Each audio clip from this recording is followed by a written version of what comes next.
Hello, everybody.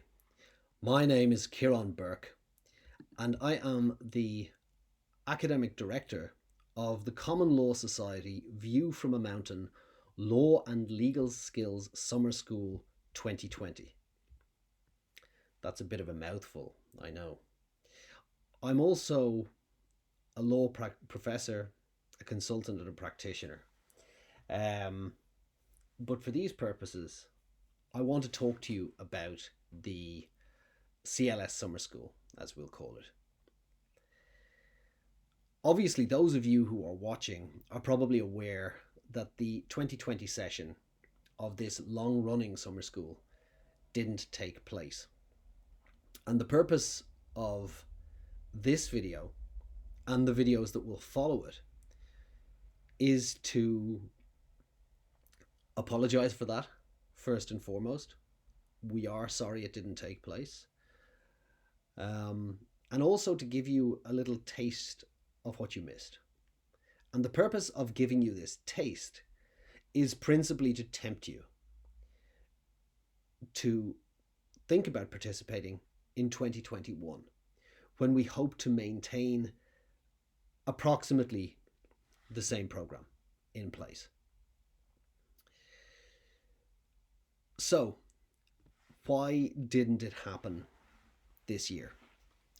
Well, the simple fact of the matter is that despite the fact that COVID-19 did not hit the Czech Republic particularly hard, the team and I were faced with a decision some months before the summer school took place. We had to decide whether to make the full financial investment into the summer school, knowing that we might have to cancel it at the last minute.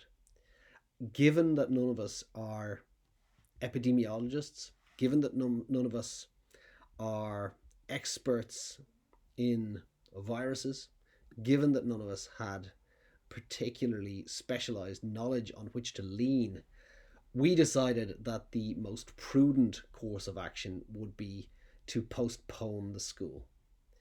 And it is to our great regret that we had to do this. It wasn't an easy decision. It wasn't really a popular decision. I think every one of us that voted in favor of it voted with a heavy heart. But I think it was the right decision. It would have been difficult to hold a school. It would have been difficult above all to have international participants. And as we shall explain, the international environment, the mixing and the sort of cross-fertilization of different cultures and different ideas is a core part of what makes the school so special. So for the first time in many years, we elected not to hold the school this year. The hope is that we will hold the school with an almost identical program next year. We hope that we can convince our invited academics to make the trip to what is a very remote region of the Czech Republic in the summer of 2021. After all, they agreed to do so in the summer of 2020, so hopefully they can be convinced again.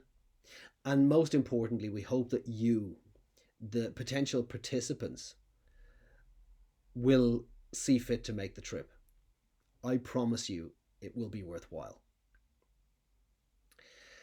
So how can I promise with such conviction that you're going to have a good time with us in the Czech mountains?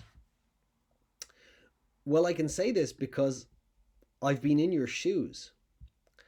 I came to the Common Law Society View from a Mountain Summer School initially not as the academic director, nor as a lecturer even. No, I was a participant. I was a student. I came in 2013, around the time that I was finishing up my PhD, and I found a very interesting program before me, but what was written on the program could not have prepared me for what the school actually was. By the time I went to Kirkenosha for the first time in 2013, I had been fortunate enough to attend a good number of summer schools, both as a student and as a lecturer. However, at the end of the first session, so 2 weeks later, I could honestly say that the CLS model was unlike anything else I had experienced. Why is this? Well, the first reason is location. As you make your way up the steep, remote mountain road to Patelovka Boda, where the school is held, you'll wonder what could have possessed the organisers to arrange an academic event in such a remote location, so far away from civilization, if you like. That is, if you think you're on the right track. I think it must have been 3 or 4 different mountain trails that I followed, thinking, no, this can't be right. This road is too small. There's no way that there's an academic event at the end of this track. But there was.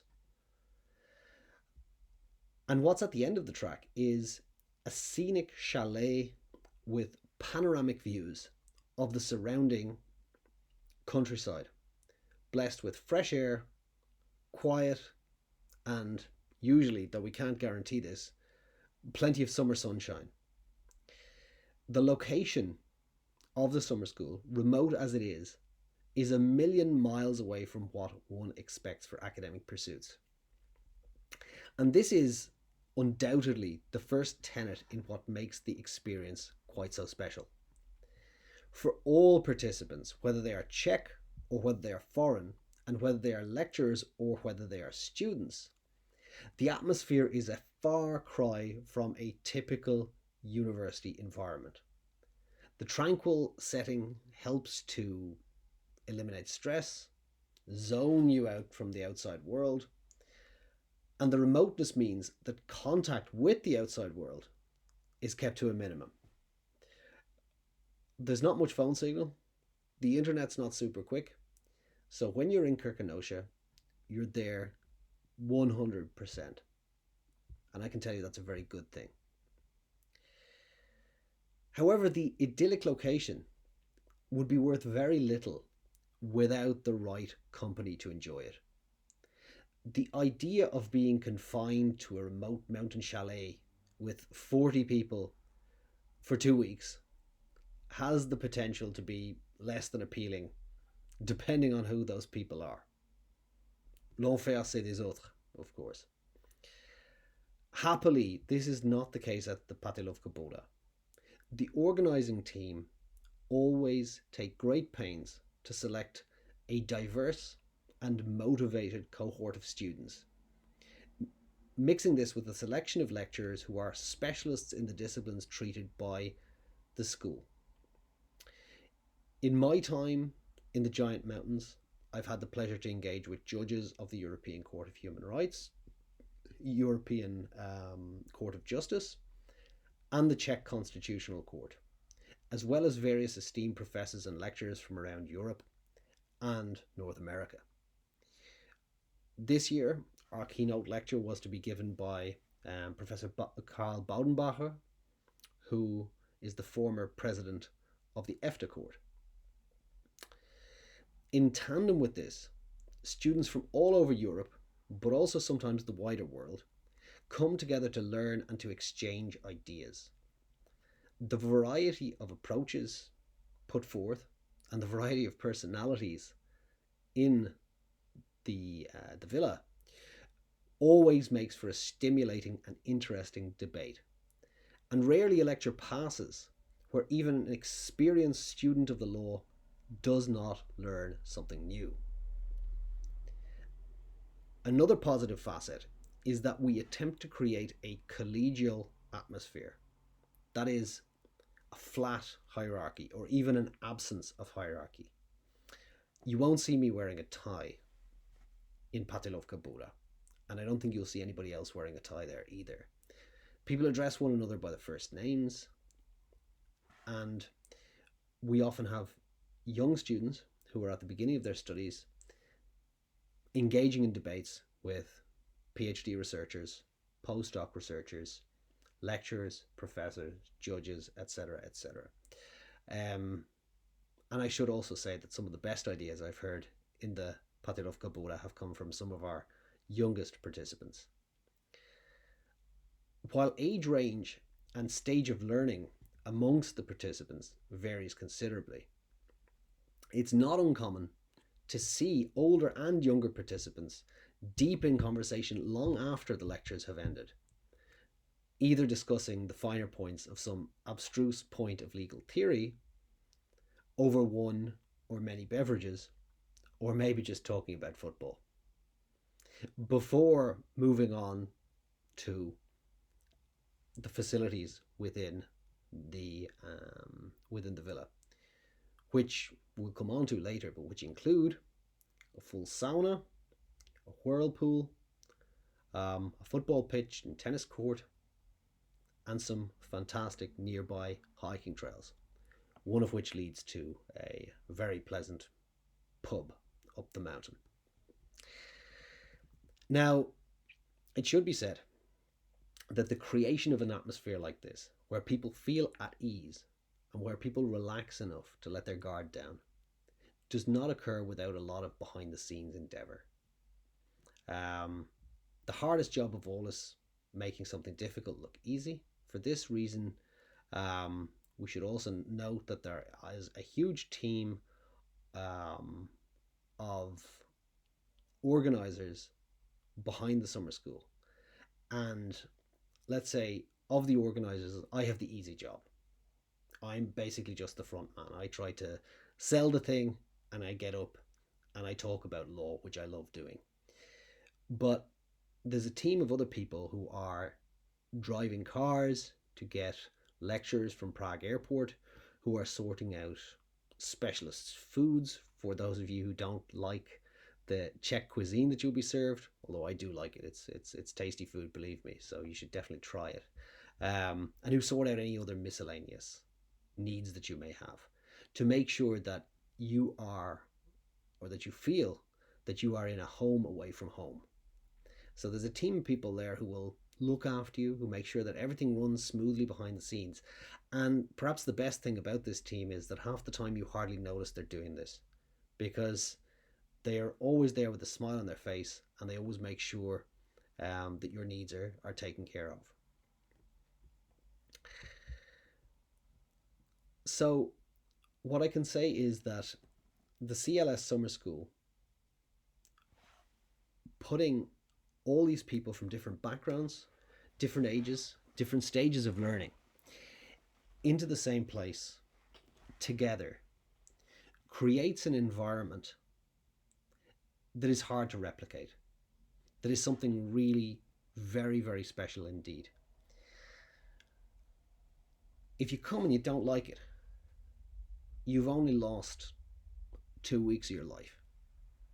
And you can say, at the end of it, at least you have the satisfaction of saying, hey, that Professor Burke's an idiot. He didn't know what he was talking about. But if you come and you enjoy yourself, I bet that some of you will find yourselves in the same position that I did and that I do. That 7 years later, you may still be involved. Maybe you'll be the academic director by then. Come and check it out. It's a unique experience. It will give you a love and an interest in the Czech Republic. You'll meet so many nice people from the region. You'll get fit because you'll be dragged out on hikes, including a fantastic hike on Saturday, the Saturday in the middle of the summer school, to the highest peak in the Czech Republic. And you'll spend your evenings turning academic learning into socializing. I promise you an experience like no other. I've made a lot of friends at the school, some whom I hope will remain friends for the rest of my life, and I pray that the experience will be the same for the rest of you. So come and join us. Give it a go. I promise you won't regret it.